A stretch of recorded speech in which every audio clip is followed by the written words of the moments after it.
Assalamualaikum warahmatullahi wabarakatuh. Sehubungan dengan ditetapkannya Kabupaten Pidi sebagai zona merah, kami dari Satuan Lalu Lintas Polres Pidi menghimbau kepada masyarakat Kabupaten Pidi untuk tetap mengikuti protokol kesehatan 5M, yaitu memakai masker, mencuci tangan dengan air mengalir, menjaga jarak, menjauhi kerumunan, dan mengurangi mobilitas.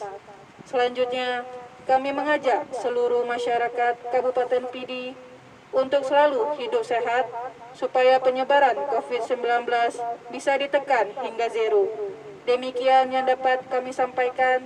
Wassalamualaikum warahmatullahi wabarakatuh.